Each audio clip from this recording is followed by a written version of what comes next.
tombera le levier. La force est grande. En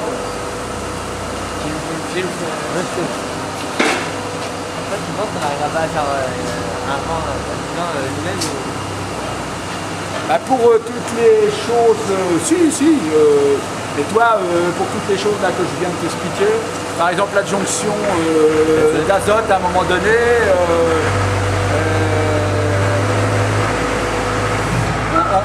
en micro-vinification, bon, ceci dit, parce que là, si tu n'ajoutes pas l'azote, par exemple, au début de la fermentation et après à moins 30 points, il y a une déviance, organoleptique, enfin, ce qu'on appelle une réduction.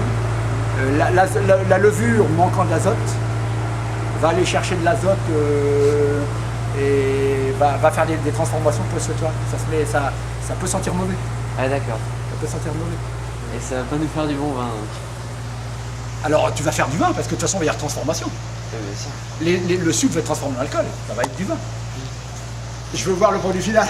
On te l'apportera. Je veux voir le produit final.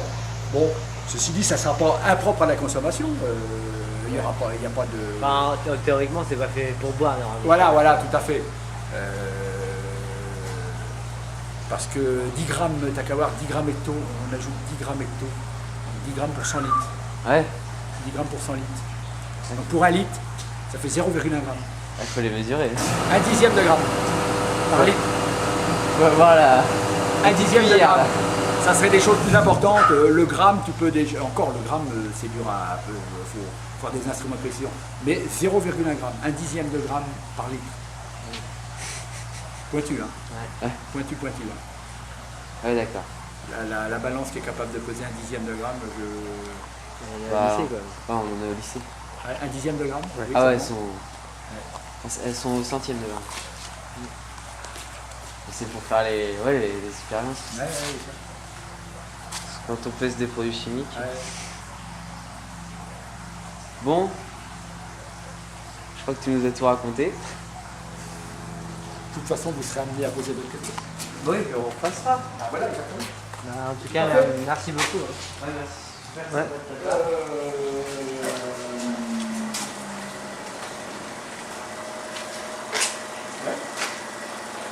Autrement, moi, je pouvais vous donner aujourd'hui du jus de raisin, si vous voulez. On est trop près. Non, vous n'êtes pas prêts, voilà. Est-ce que tu nous conseillerais de le mettre dans quoi?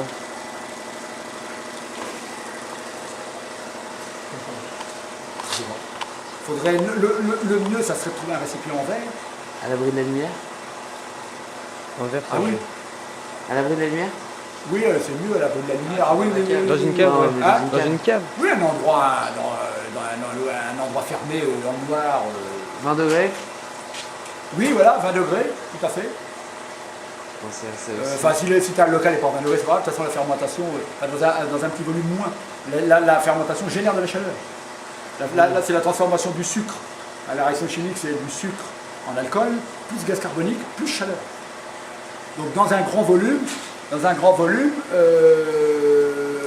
il y a d'autant plus de chaleur parce que la chaleur entraîne la fermentation, entraîne la chaleur. Dans un petit volume, ça va être réfrigéré certainement par l'air ambiant. Ça ne doit pas monter en température. De ce côté-là, ça ne doit pas être un problème. D'accord. Ça ne doit pas être un problème. Dans ma cave, je pense que Ouais. Mais non, l'idéal, ça serait de trouver. Alors, une bouteille c'est petit. Il faudrait trouver un truc en verre, un tout petit. Moi, c'est pas. Pas en verre. J'ai des carafes, mais Un sinon. cubi en plastique. t'as des grosses carafes? C'est pas le cubi, c'est pas fait pour. Je sais pas, 2-3 litres. Voilà, c'est déjà plus. Ton volume un petit peu moins. Ou alors après les bouteilles, c'est une bouteille, ça peut être. Des grosses bonbonnes. Ah, c'est trop chaud. c'est ça, Grosses bonbonnes rouges. On peut en monter un peu, non? Ouais, c'est bien, là. Non, mais un truc de. Parce que ça sert à rien de passer un volume. De toute façon, ça ne changera rien. Un truc de 2-3 litres, par exemple, 3-4-5 litres, par contre, c'est pas bon. Ouais, ça serait plus significatif. D'accord. On va essayer de faire ça. Je te rappelle, je repasserai. Ok. Je crois qu'on a tout. Ouais. Pas d'autres Pas d'autres questions.